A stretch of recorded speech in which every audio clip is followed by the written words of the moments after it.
messieurs, bonsoir. Bienvenue dans le 20h d'ITV. Voici tout de suite les titres. Le collectif national des clients de la Poste expose ses frustrations et ses difficultés à la presse. Les membres de ce collectif dénoncent la mauvaise gestion de la Poste et invitent le président de la République à redresser cette société nationale. À Sébikotane, 200 propriétaires de terrain menacés d'expropriation risquent de perdre leurs parcelles. Elles ont été attribuées à des industriels par décret en 2022. Ils étaient dans la rue pour dénoncer l'injustice qu'ils disent vivre.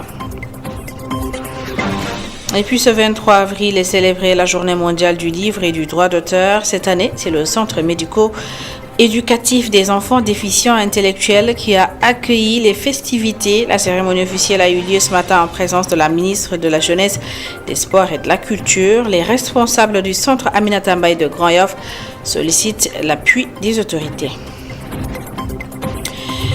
Et puis, comme tous les mardis, vous aurez la rubrique Réussir au Sénégal. Elle nous amène ce soir à la rencontre d'une étudiante entrepreneur, Aïcha Touré. Elle commercialise du café, du thé et du lait au gingembre. Elle jongle courageusement études universitaires et activités entrepreneuriales.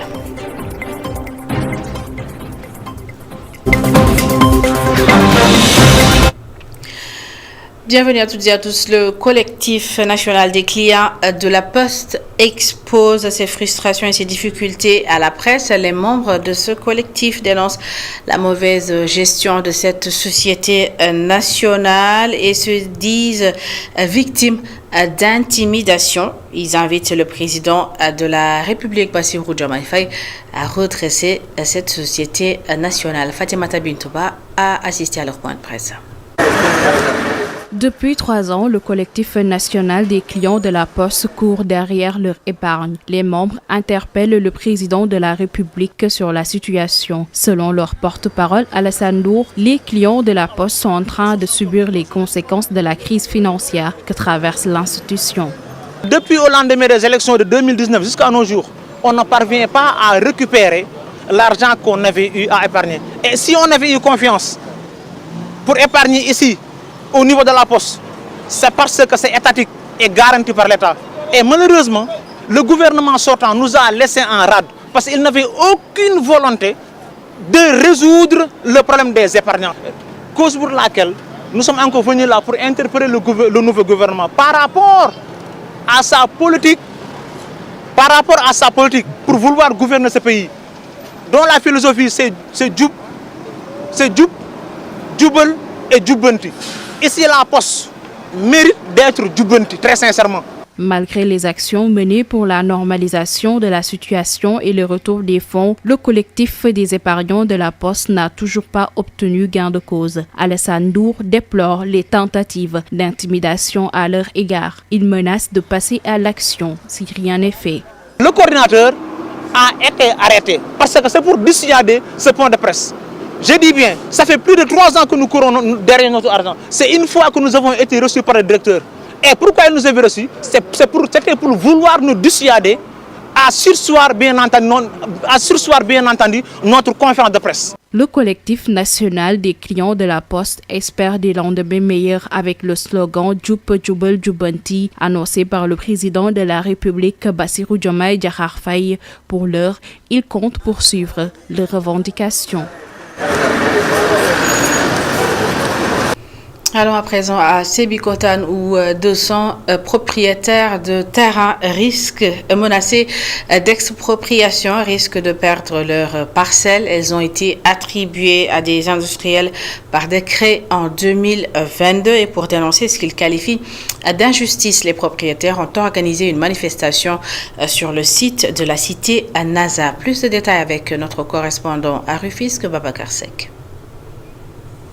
Les propriétaires de parcelles de la cité Naza à Sébikotane s'inquiètent de la volonté des industriels d'occuper 10 hectares qui leur sont déjà attribués. Imaginez l'entreprise Filifili, l'actuelle CDA, qui possède à elle seule presque plus d'hectares que la surface habitée de Sébikotane. Presque tout le nord-ouest de Sébikotane leur appartient. Et là, on prévoit de leur céder encore 15 hectares au détriment de familles entières. les entreprises Elton, Sagam et Senbus, détenues par un seul homme, M. Abdourahmane Ndiaye, qui aussi brandissent ce même décret pour s'approprier de 10 hectares appartenant déjà à plus de 200 pères et mères des familles, dont la majeure partie avait déjà démarré leur construction. Donc vous enlevez des demeures à des Sénégalais pour enrichir davantage un milliardaire. Cette impunité doit cesser définitivement dans ce pays. Le collectif espère une oreille attentive des nouvelles autorités du pays pour éviter une injustice. Nous avons déjà exprimé nos préoccupations à maintes reprises sous l'ancien régime. Mais cette fois, nous espérons que nos voix seront entendues et que nos revendications seront prises en compte. Nous fondons un immense espoir en son Excellence M. Bassirou Diomaye Faye, qui s'est pleinement investi pour la population de Ndingler afin qu'il mette fin à cette injustice que subit depuis des années une grande partie de la population sénégalaise dans le domaine foncier. Depuis le début des élections, les manœuvres pour récupérer nos terrains se sont accélérées et nous ne pouvons plus rester passifs en attendant que le pire se produise. Dans son plan d'action, le collectif de la Cité Nazar de Sébikotane envisage de marcher tous les vendredis jusqu'à ce qu'il ait gain de cause. Et nous restons à Rufisque où les travailleurs municipaux rejoignent le combat de l'intersyndicale des travailleurs des collectivités territoriales. Les agents municipaux exigent le respect des accords signés avec l'État du Sénégal. Madio Bassek, secrétaire général du syndicat autonome des travailleurs des collectivités locales. Depuis 2022, on a signé des accords avec le gouvernement, mais ça tarde à se concrétiser. Plus grave, présentement, depuis le mois de janvier, on n'arrive pas à avoir de bulletins de salaire. Dû à quoi? Un logiciel qu'on appelle Gefiloc. Et présentement, nous savons que sans bulletin de salaire, on ne peut pas avoir d'engagement au niveau des banques. Et à ce moment, la Tabaski s'approche et qu'est-ce qu'on va faire? On dit qu'il n'y aura pas d'avance de Tabaski. Donc, est-ce que nous sommes des agents municipaux sénégalais ou non? Au niveau de ce pays de Senghor, d'Abdou Diouf, d'Ablaye Wade, on ne peut pas avoir deux poids, deux mesures. On est des fonctionnaires des collectivités locales, mais on tarde à avoir ce qu'on doit avoir. Et sur ce, nous disons qu'il faut que le nouveau régime prenne acte de cela et règle le problème des agents des collectivités locales parce qu'ils sont des agents de service public.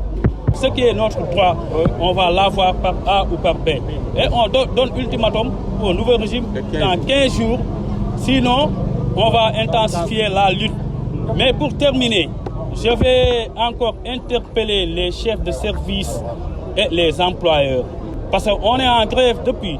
Mais on a constaté qu'il y a des gens qui sont en train de menacer les agents, surtout au niveau de la santé. Donc nous, on prend acte et on va intensifier cette grève-là.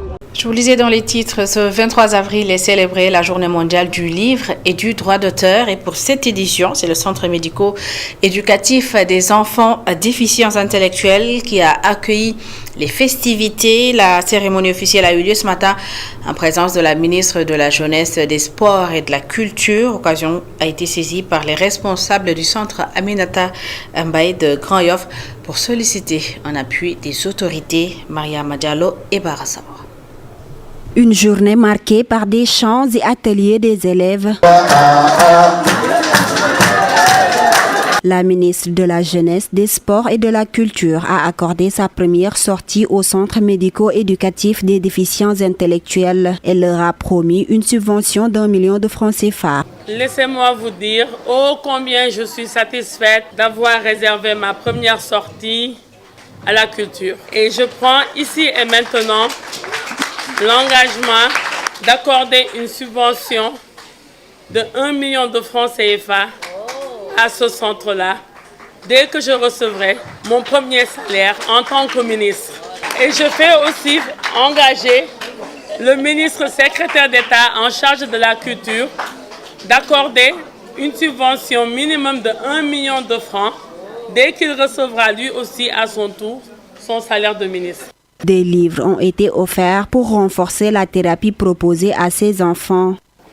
Notre ambition rencontre l'engagement de l'administration de cet institut médico-éducatif dédié à la déficience intellectuelle, très respectueuse des prouesses de la bibliothèque. Ces différentes raisons explique notre souhait d'accompagner le moment venu le projet d'implantation d'une bibliothèque digne de ce nom et qui offrira à nos chercheurs la possibilité d'accès à la documentation pertinente sur la déficience intellectuelle. Cependant, le centre rencontre d'énormes difficultés, comme le manque de personnel et de moyens financiers. La directrice des lieux en appelle au pouvoir public. Il y a beaucoup de frais à couvrir et ce que les enfants payent ne couvre pas la totalité parce qu'un enfant nous revient à 120 000 francs le mois. Donc nous ne pouvons pas demander la totalité de cette somme aux parents, on ne leur demande que le tiers. Donc sur les 171 enfants et jeunes adultes que nous recevons ici, il y a quand même une quarantaine de cas sociaux qui ne peuvent pas véritablement s'acquitter de ces frais de scolarité-là. Donc ça, ce sont des difficultés auxquelles nous sommes rencontrés.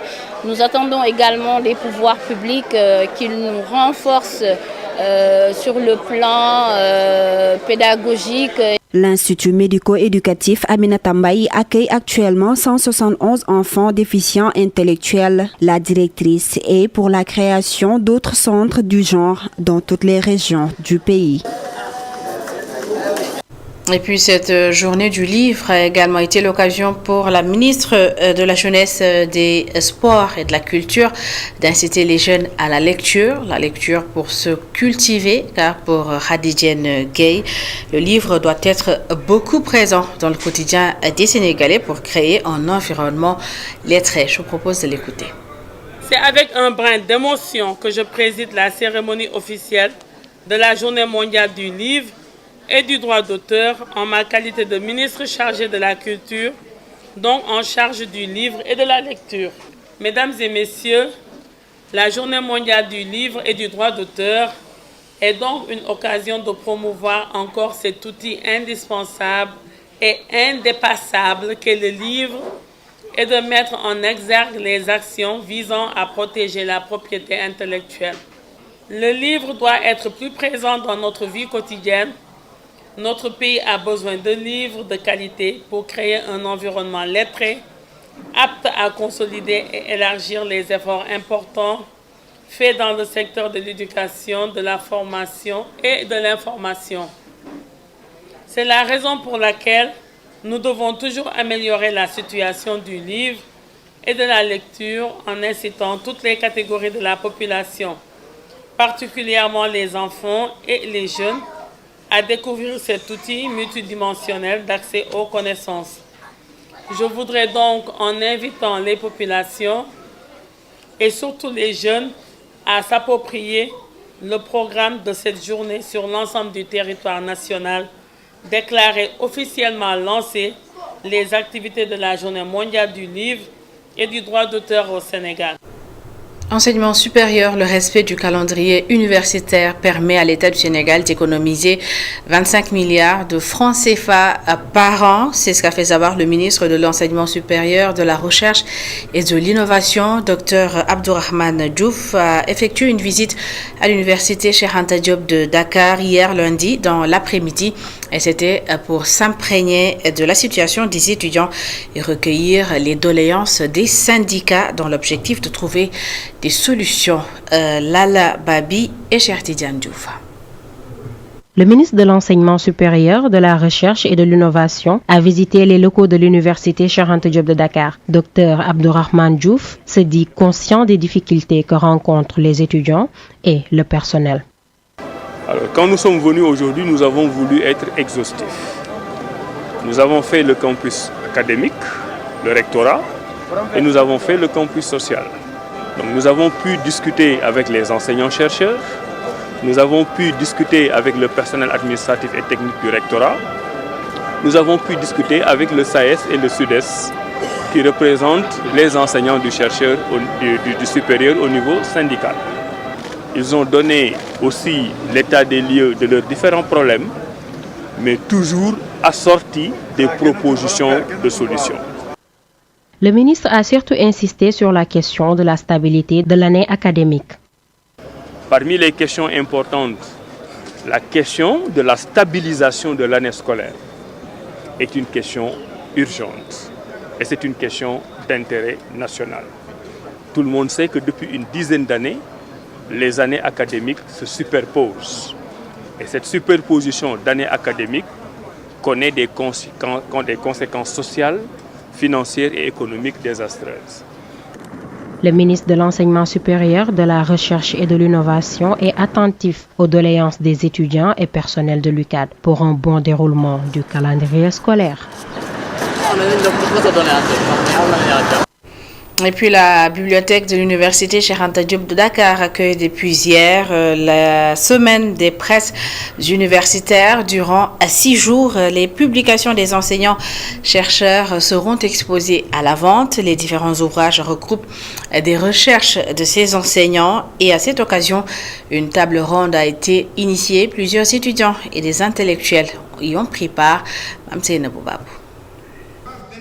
La journée mondiale du livre coïncide avec la semaine des presses universitaires de Dakar, une occasion pour la BU de l'UCAD de mettre en avant les productions de certains auteurs. En fait, la semaine des presses universitaires est une semaine de promotion du livre qui a été initiée par la direction des presses universitaires depuis l'année dernière. Alors, nous profitons de la journée mondiale du livre du 23 avril pour promouvoir nos productions, nos publications, promouvoir nos auteurs et créer un cadre d'échange sur les publications, mais aussi sur le modèle économique de l'édition. Beaucoup d'ouvrages sont exposés, différents thèmes abordés. Les enseignants-chercheurs sont les principaux auteurs des publications de l'exposition. Alors, il y en a beaucoup. Et en majorité, je dirais même pour tous les auteurs qui seront présents cette semaine, ce sont des enseignants-chercheurs des universités sénégalaises qui ont publié dans différents domaines et qui vont profiter de cette semaine pour pouvoir échanger sur leurs travaux de recherche et sur la publication de ces résultats des recherches-là. C'est déjà l'affluence sur place. Les étudiants et intellectuels sont les cibles de cette semaine des presses universitaires. Oui, il y a l'affluence modérée. Comme acheteurs, nous n'avons pas seulement des étudiants, nous avons des chercheurs, des intellectuels. Et voilà. Pour ce qui est de l'exposition actuelle, les ventes, nous sommes 40 000 francs, et prévalu de 40 000 francs au plus cher à 2 000 francs. Seuls les frais de fabrication des ouvrages sont commercialisés. Le directeur des presses universitaires souhaite plus bénéficier de l'accompagnement financier des autorités rectorales et de la direction du livre afin de réduire les prix de ces livres. Et puis le ministre de l'Agriculture, de la Souveraineté alimentaire et de l'Élevage a visité quelques fermes agricoles privées dans la zone de Keur Moussa. Sur place, il a pu constater des techniques de cultures innovantes et d'importants rendements réalisés. Dr Mabouba Diagne a fait savoir que le gouvernement compte créer des coopératives agricoles communales. Je vous propose de l'écouter. Un concept de coopérative agricole communale pour installer des jeunes, des femmes dans des fermes très similaires comme ça, mais avec l'accompagnement des techniciens comme vous. L'agriculture est devenue une science. L'agriculture est devenue une précision. Si en plein champ, on peut se permettre d'atteindre des rendements de 40 à 50 tonnes, sous les serres, on peut aller jusqu'à 100 tonnes. C'est du simple au double. Donc vraiment, il est l'heure que nos filières de formation, et au passage, je félicite nos 3 écoles de formation, à savoir le Centre national de recherche agricole, les ISEP et IFSAR, pour avoir formé de jeunes talentueuses jeunes dames qui sont en train de faire un excellent travail sous le mentoring des seniors comme M. Fall. Sachez que, et je m'engage personnellement, comme le ministre, en tant que ministre, mais en tant que aussi citoyen sénégalais, que tous les ministères, et j'ai déjà donné des instructions à mes équipes, que la convention avec l'ANIDA, nous allons la signer, et je vais la signer avec vous, M. Fall, dans les 30 jours qui vont venir. Excellent. Mais je ne vais pas m'arrêter là. Je vais aussi organiser une journée technique de dialogue entre ANIDA, AgroSeed et les SIPA On va aussi pousser la réflexion pour savoir comment on peut avoir des fermes-usines pour aussi accompagner la transformation. Et puis le Sénégal veut établir avec l'Union européenne un partenariat gagnant-gagnant, repensé et rénové, selon le président de la République. Bassirou Diomaye Diakhar Faye prône un ordre mondial plus juste et estime que la réduction graduelle du déficit budgétaire est aussi une priorité pour l'État du Sénégal. Il s'est exprimé ce lundi à la sortie d'une audience au Palais de la République avec le président du Conseil européen, Charles Michel, en visite à Dakar. Écoutons le président Bassirou Diomaye Faye. Il est vrai que la coopération est dense et multiforme, mais ensemble, nous voulons bâtir un partenariat repensé, rénové et fécondé par une vision partagée d'un ordre international plus juste et reflétant les réalités du monde actuel. La réduction graduelle du déficit budgétaire est aussi une priorité pour le gouvernement.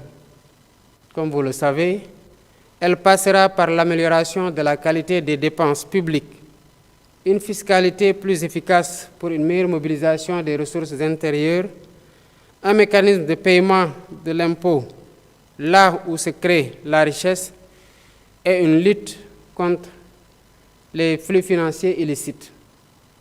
Les investisseurs européens dont les entreprises ont des compétences avérées dans des secteurs divers sont les bienvenus. Ensemble, comme je vous l'ai dit, Président Michel, nous voulons renforcer l'amitié et la coopération sénégalo-européenne. Ma disponibilité sera à cet égard constante pour œuvrer avec vous, partenaires européens, dans le sens d'un partenariat gagnant-gagnant et mutuellement bénéfique pour nos peuples respectifs.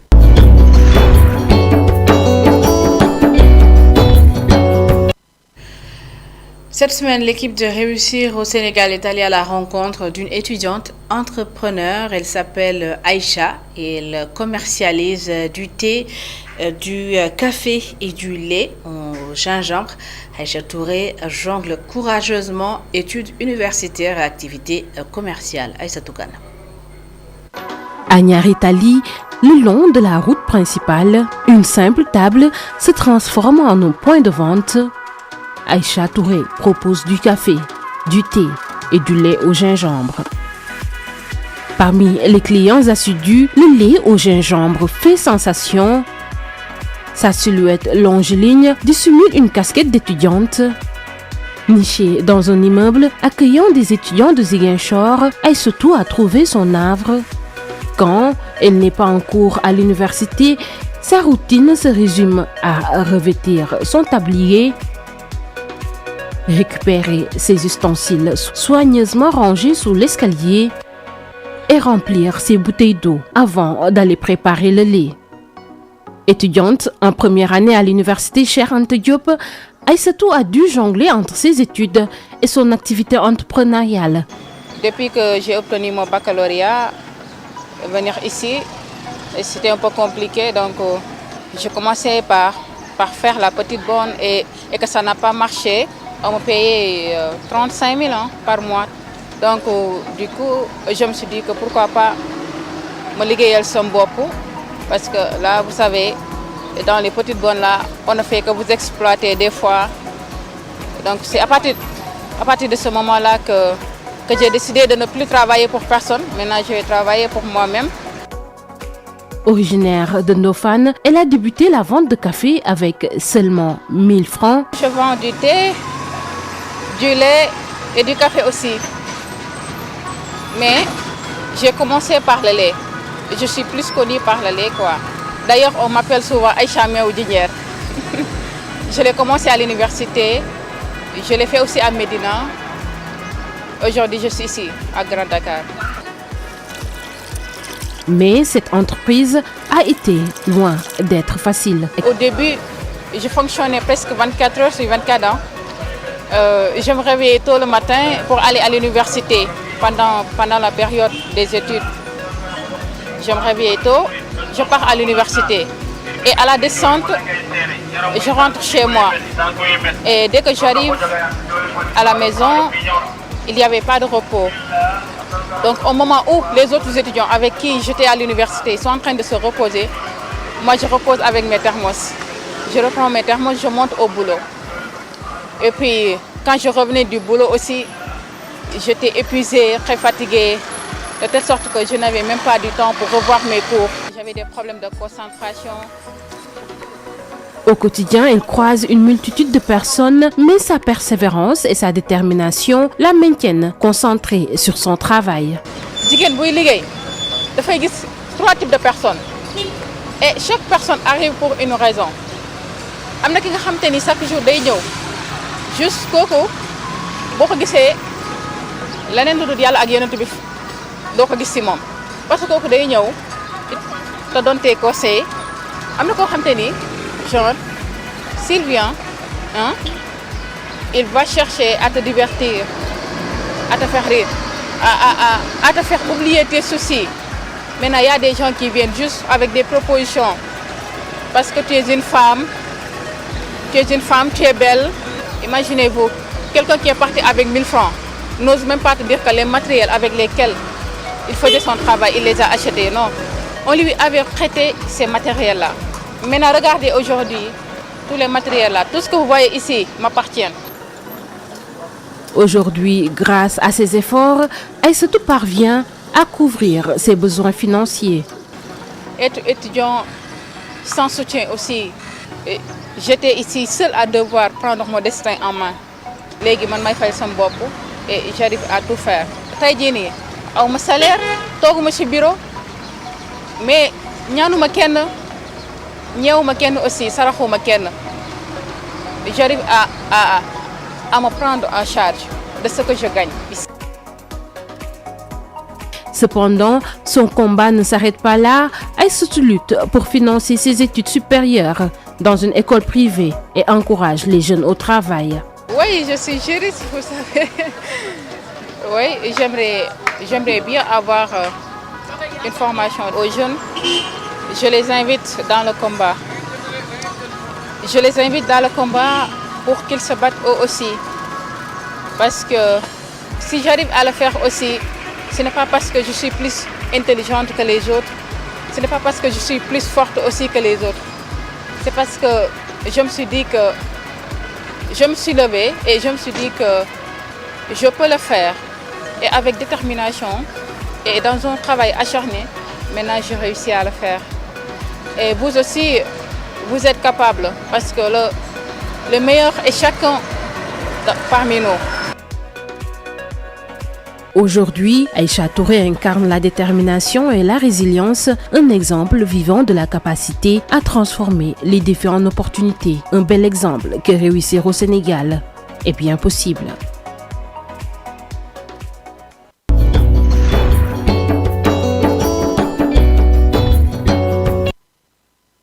Merci beaucoup Aïssatou Kane, c'est la fin de cette édition. Merci à toutes et à tous de l'avoir suivi. Merci de votre fidélité. L'information continue sur notre site internet media.sn. Bonne suite des programmes.